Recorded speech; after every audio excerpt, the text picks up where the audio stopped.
आज का जो कार्यक्रम था ये बेसिकली मतलब युवाओं को प्रेरित करने के लिए एक कार्यक्रम था और समाज के लोगों को एक सूत्र में बांधने का काम किया जा रहा है दांगी युवा शक्ति जमुई के द्वारा। और जो पूरी टीम है वो बहुत बेहतरीन तरीके से समाज को एकत्रित करने का काम कर रही है। और सबसे बड़ी बात, समाज के जो लोग हैं वो अपने ज़िंदगी में अपने जीवन के मूल्य को सही तरीके से समझ पाए और अपने ज़िंदगी में बेहतर कर पाए। इसके लिए मुझे भी बुलाया गया है यहाँ पे और पिछले 4 सालों से मैं हर साल यहाँ पे आ रहा हूँ और मुझे बहुत अच्छा लगता है। मेरा जो मेन काम है कि मैं एक मोटिवेशनल स्पीकर हूँ और लोगों को मैं सही राह दिखाने का काम करता हूँ। तो यहाँ पे भी आने के बाद वही बातें हुई। 10th के बच्चे थे, 12th के बच्चे थे, यहाँ तक कि गार्जियंस भी थे। तो सारे बच्चों से हमारी बातचीत हुई और वो ज़िंदगी में जो कुछ भी गलत कर रहे हैं हम कैसे उनको सही राह दिखा सके, या पेरेंट्स से जो गलतियाँ हो रही है उन गलतियों को वो कैसे सुधार करके बच्चों को एक सही राह पे लेकर जा सके, इन सारी चीज़ों के बारे में हमने लोगों को बताया। तो बेसिकली ये कार्यक्रम समझिए कि लोगों के ओवरऑल डेवलपमेंट का कार्यक्रम है कि कैसे लोग अपनी पूरी ज़िंदगी को बदल सकते हैं, कैसे अपनी पूरी ज़िंदगी को एक बेहतरीन ज़िंदगी में तब्दील कर सकते हैं। और इसका पूरा का पूरा श्रेय दांगी युवा शक्ति को जाता है और दांगी युवा शक्ति लगातार ऐसे ही काम करते रहे, हम तो बस यही चाहेंगे। बाकी कई सारे युवाओं को आप जान बचाने का भी काम किए हैं, कई सारे युवा जो है आत्महत्या करना चाहते हैं, उनके ऊपर भी काम किया है। ये कैसे संभव हो पाया सर? देखिए, कैसे संभव नहीं हो पाया, इसके पीछे सबसे बड़ी वजह क्या है कि कभी मेरे मन में भी एक ख्याल आता था, क्योंकि मेरे लाइफ का भी एक बहुत बड़ा सेटबैक रहा था। वहाँ से बाउंस बैक कर पाना बड़ा मुश्किल था मेरे लिए। मुझे भी लगता था कि यार मैं सुसाइड कर लूँ, लेकिन जो मैंने बाउंस बैक किया उस प्रोसेस में जो चीज़ें मैंने समझा सीखा, मुझे लगता है कि उस स्थिति में अगर कुछ पल के लिए भी एक बेटर काउंसलिंग मिल जाए उस इंसान को जो सुसाइडल थॉट्स लेके बैठा हुआ है, तो शायद वो अपनी ज़िंदगी को बचा सकता है। और अभी आपने देखा भी होगा कि मीडिया ने भी पूरी कवरेज दी। लगभग 32 तो उस समय थे, उसके बाद भी 6-7 और नए नए लोग जुड़े उसमें, जो लोग मतलब ऐसे थे कि एक हाथ पे फ़ोन लिए हुए और कह रहे कि सर एक हाथ में चाकू है, एक हाथ में फ़ोन है, आप मेरे से बात कर लीजिए नहीं तो हम हाथ काट लेंगे। दिस वॉज द थिंग कि सर बहुत डिप्रेशन में हूँ, आप बात करेंगे तो शायद मेरी ज़िंदगी ठीक हो जाए। तो लगभग 1.5-2 घंटे का काउंसलिंग दिया, फिर महीनों उनकी काउंसलिंग चली और जा कर के वो अपनी ज़िंदगी में आज बढ़िया कर रहे हैं। कोई बढ़िया यूट्यूब चैनल बनाया हुआ है, कोई गवर्नमेंट जॉब में चला गया है, कोई अपना खुद का बिजनेस शुरू कर चुका है। तो आज मतलब सही मायने में देखें तो एक थोड़ी सी मेरी वो काउंसलिंग उनके ज़िंदगी में इतना बड़ा वैल्यू ऐड कर पा रहा है। इस बात को लेकर के मुझे कभी कभी अच्छा लगता है कि मेरी ज़िंदगी कहीं ना कहीं लोगों के काम आ रही है, लोगों के जीवन बचाने का काम आ रहा है। इसलिए हाँ, आई फील सम टाइम कि I am proud of my self कि ये करते रहें और क्या, और लोगों की ज़िंदगी ऐसे। हाँ, विद्यार्थी पर क्या प्रभाव पड़ेगा? देखिए, आज क्या है ना कि आज लोगों की ज़िंदगी में बहुत डिस्ट्रैक्शन है और ख़ास करके बच्चों की ज़िंदगी। मोबाइल में आप देखते हो तो रील्स चला रहा है, यूट्यूब के वीडियोस देख रहा है, पढ़ने बैठ रहा है तो कोई नोटिफिकेशन आ जा रहा है, लड़के लड़की अपने ही मामले में फंसे पड़े हैं। तो ये जो इवेंट हम लोग ऑफलाइन में करते हैं, इसका पर्पस क्या है कि उनको एक प्रॉपर डायरेक्शन मिल सके और वो अपने लाइफ में एक डिसिप्लिन ला सके। देखो, ज़िंदगी में सब कुछ ज़रूरी है, लेकिन अगर हम उसको डिसिप्लिन्ड वे में करें तो मतलब वो कहीं ना कहीं हमारे लाइफ को बैडली इम्पैक्ट नहीं करेगा, वो पॉजिटिव वे में हमारे लाइफ को इम्पैक्ट करेगा और हमारी ज़िंदगी बेहतर हो सकती है। आज देखते होगा कि लड़के लड़कियाँ फ़ोन पे लगे हैं, घंटों टाइम बर्बाद कर रहे हैं। तो ये काउंसलिंग सेशन, ये मोटिवेशनल सेमिनार्स के जरिए उन्हें सही बातें समझ में आ पाती है कि कैसे हम इन चीज़ से बचना चाहते हैं लेकिन बच नहीं पा रहे, तो कैसे बचा जाए और कैसे अपना फोकस उन चीज़ों पे रखा जाए जो हमारी ज़िंदगी को बेहतर बनाने के लिए ज़रूरी है। युवाओं को क्या संदेश देना चाहेंगे? देखो, आज के युवा के लिए देखो, आज से पहले और अब में अंतर है। पहले के ज़माने में था कि सिर्फ किताबी कीड़ा बने रहिए काम हो जाएगा, लेकिन आज के दौर में आपको क्या करना होगा, अपने हुनर पे काम करना होगा, अपने स्किल्स पे काम करना होगा। वो कहते हैं ना कि आराम छोड़िए, खुद में हुनर जोड़िए।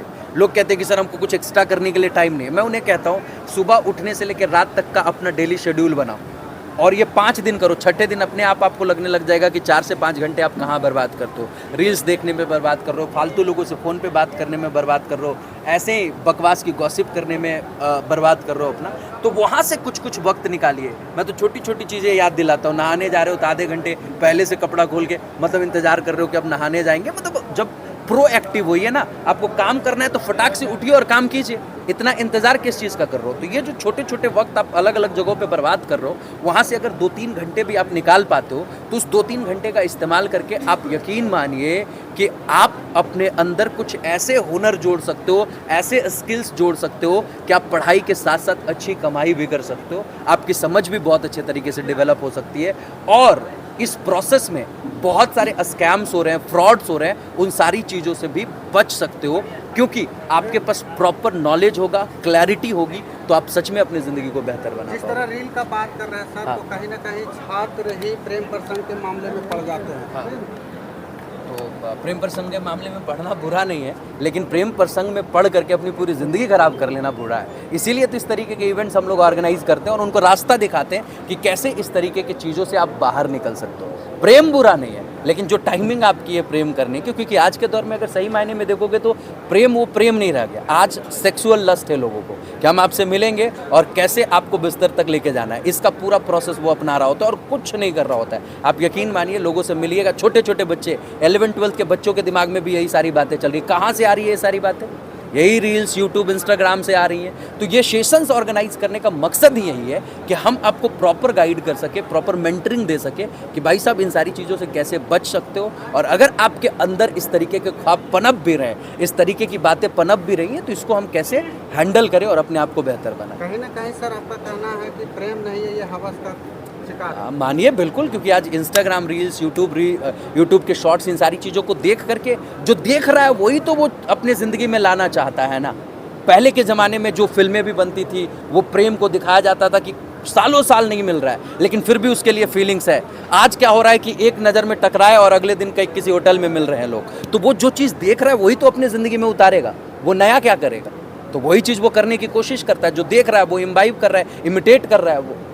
जम्मू के बच्चा से मिलकर आपको कैसा फील हुआ? नहीं, मैं तो पिछले 4 साल से हर बार आ रहा हूँ यहाँ पे और सच में बहुत अच्छा लगता है, क्योंकि जमुई के बच्चे यहाँ पे जब मैं आता हूँ तो मैं देखता हूँ कि हज़ारों बच्चे होते हैं, लेकिन इसमें से कुछ 100 ऐसे बच्चे होते हैं जो हमें इंस्टाग्राम पे और क्या कहते हैं, मुझे पर्सनल व्हाट्सएप पे DM करते हैं कि सर आप जो सेशन में आए थे ना सर, उस सेशन में जो बातें आपने बताई थी सर, मज़ा आ गया सर, और उसके बाद जो मैंने अपनी ज़िंदगी में किया सर, वो आपके सामने है। वो अपनी ज़िंदगी में बहुत बड़ा ट्रांसफॉर्मेशन ला पाते हैं। आप यहीं पे पेरेंट्स भी बैठे हुए होंगे, आप जाइए उनसे मिलिए। मैं तो देख रहा था कि सेशन के दरमियान कई सारे लोग आके कह रहे थे कि सर मैं आपके सेशन से बहुत इमोशनल हो गया, या ऐसे सेशंस की सच में बहुत ज़्यादा ज़रूरत है। खास करके फ्रॉड एंड स्कैम्स की जब मैंने बातें करी तो यहाँ पे बहुत सारे लोग आके कह रहे हैं कि यहाँ के लोगों का करोड़ों रुपया इसमें डूब चुका है और कोई बोलने के लिए तैयार नहीं है ना। तो द थिंग इज़ दैट कि उस तरीके की भी मेंटरिंग एंड गाइडेंस देते हैं कि आप किसी भी तरीके के फ्रॉड एंड स्कैम से फंसने से बच सको। एक सवाल है, जैसे कि आज के रोजगार बहुत कम है, सरकार की तरफ से आती है नौकरी, उस युवा को क्या करना चाहिए जैसे कि रोजगार हो गया और कितना की जान दे यस, देखो ये बड़ी अच्छी बात कही आपने और इस पर मैं बिल्कुल सही से जवाब देना चाहूँगा। देखो क्या है कि आज से पहले कंपटीशन कम था, रोजगार भी ठीक ठाक थे, तो लोग सेट हो जा रहे थे। लेकिन आज के दौर में कंपटीशन बढ़ा है, लेकिन कछुआ खरगोश की कहानी अभी भी लोगों को याद है कि slow and steady wins the race. भाई साहब अभी सब खरगोश बना पड़ा है, सब दौड़ रहा है और कोई पेड़ के नीचे बैठ के आराम नहीं कर रहा है। सबको पता है कि हम बैठेंगे तो कोई आगे निकल जाएगा, तो कंपटीशन यहाँ पे तगड़ा वाला है। तो भाई साहब सीट तो कम है, तो ऑब्वियस ही बात है देयर इज चांस कि आप तैयारी भले खूब मेहनत से कर रहे हो, शिद्दत से कर रहे हो, बाई चांस आप सफल नहीं भी होते हैं। तो तैयारी तो एक बार कीजिए मेहनत से, क्योंकि उस प्रोसेस में, उस पढ़ाई के दरमियान आप जो बनते हो ना, वो शायद ऐसे ही कहीं और घर में बैठे रह जाओ तो नहीं बन पाओगे। तो एक बार तैयारी तो करो, लेकिन पैरेलली, जो मैं बार बार बोल रहा हूँ, आराम छोड़िए, खुद में हुनर जोड़िए।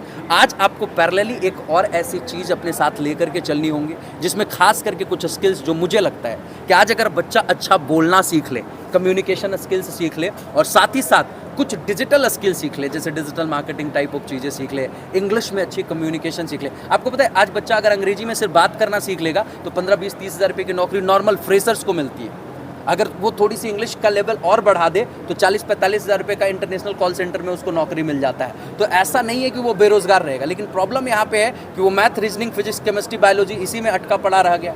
अगर उसे भी इस तरीके से पढ़ता कि वो पढ़ा सके किसी को, तो कहीं ना कहीं वो होम ट्यूशन्स या कोचिंग्स वगैरह में ट्यूशन्स पढ़ा सकता है। तो मैं तो कहूँगा कि आप तैयारी कर रहे हो सरकारी नौकरी की, करते रहो, पैरेलली आप अपने लिए एक ऑप्शन भी बना के रखो कि भाई मैं पढ़ ऐसे रहा हूँ कि मैं टीचर बनूंगा आने वाले समय में, मैं पढ़ ऐसे रहा हूँ कि मैं ब्लॉगर बनूंगा आने वाले समय में। ब्लॉगर में तो कंटेंट राइटिंग की मैं बात कर रहा हूँ। मैं पढ़ ऐसे रहा हूँ कि आने वाले समय में मैं एक बढ़िया यूट्यूबर या पॉलिटिकल एनालिस्ट बन जाऊँगा, इकोनॉमिक एनालिस्ट बन जाऊँगा। अब देखिए ना, बहुत सारे यूट्यूबर हैं, आप देखिए ध्रुव राठी को देख लीजिए, क्या करते हैं वो, कंटेंट्स को रिसर्च करके वो आपके सामने ला के रखते हैं। तो भाई आपने भी पढ़ाई करी, तो वो रिसर्च तो आप खुद भी तो कर सकते हो ना, है ना। तो पढ़ाई ऐसे कीजिए कि किसी को पढ़ा सके, समझा सके, तो लाइफ में आप कभी भी बेरोजगार नहीं रहिएगा। ये मेरी गारंटी है। आप सर एक सवाल है सर, जैसे एक कोई भी डिजिटल पे कोई काम करता है हाँ। और सक्सेस नहीं हो पाता, हाँ। जैसे कि कोई काम करते साल या 2 साल हो जाता है, सक्सेस नहीं होता हाँ।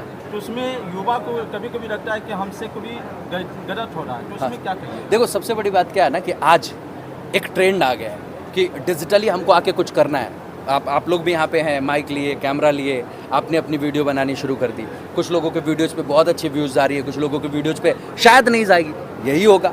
आप अपना कंटेंट राइटिंग करेंगे, ग्राफिक डिज़ाइनिंग करेंगे, वीडियो एडिटिंग करेंगे। देखो मैं बार बार बोल रहा हूँ कि आप जैसे आपने ये स्किल अपना पकड़ा तो सबसे पहले आपको क्या करना है, अपना अगर यूट्यूबर भी बनना है तो आप अपना कोर नीश आइडेंटिफाई कीजिए। अगर आपको न्यूज़ के सेक्शन में रहना है तो न्यूज़ से ही संबंधित बातें कीजिए। आपको अगर फाइनेंस के सेक्टर में रहना है तो फाइनेंस से संबंधित ही बातें करिए। लेकिन प्रॉब्लम क्या हो रहा है कि आज हम कुछ और बात कर रहे हैं, कल कुछ और बात कर रहे हैं, परसों कुछ और बात कर रहे हैं, तो हमारा ऑडियंस ही कंफ्यूज है कि भाई साहब चैनल है किस लिए। तो वो आप क्यों ग्रो करेंगे? सिंपल सी बात है, आप ग्रो तभी करेंगे जब आप एक सिंगल नीश आइडेंटिफाई करके आप उस पर लगे रहेंगे, क्योंकि यूट्यूब का एल्गोरिदम भी ऐसे ही काम कर रहा है। आप जैसे ही नीश चेंज करेंगे आपके वीडियोस पे व्यूज़ आने कम हो जाएंगे। तो कंसिस्टेंसी ज़रूरी है, और अगर इस चीज़ में लगे रहेंगे, जैसे आज आपको समझना होगा कि यूट्यूब के लॉन्ग वीडियो से ज़्यादा शॉर्ट्स की डिमांड है, तो आप लॉन्ग वीडियोस तो बना रहे हो, शॉर्ट्स भी बनाओ। अगर आप यूट्यूबर के रूप में आप करियर बनाना चाहते हो तो ये मुझे लगता है कि आपको शॉर्ट्स पे ज़्यादा काम करना चाहिए लॉन्ग वीडियोज़ के बनिस्पत। हाँ, लॉन्ग वीडियोज़ भी बनाइए, उसी में से शॉर्ट्स कट कर लीजिए, अच्छी वीडियो एडिटिंग सीखिए, अच्छी ग्राफिक डिज़ाइनिंग सीखिए, थंबनेल बहुत अच्छा बनाइए, तो असफल होने के चांसेस ना के बराबर है, क्योंकि बहुत बड़ा मार्केट है।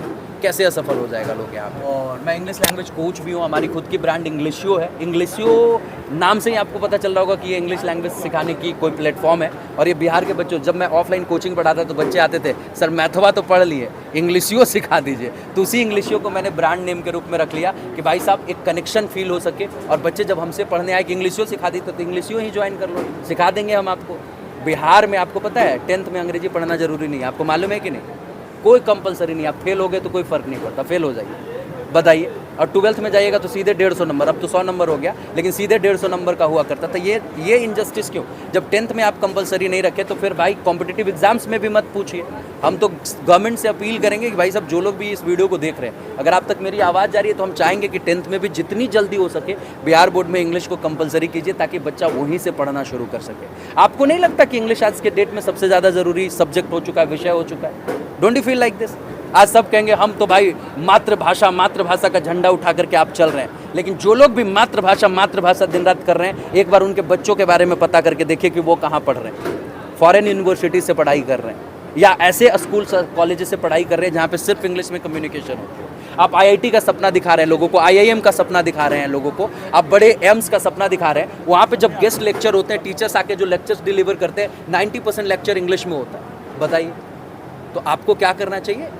सीख लेना चाहिए, दैट्स इट। सरकार सिखा रही है या नहीं सिखा रही है, क्या फ़र्क पड़ता है? आपको सीख लेना चाहिए।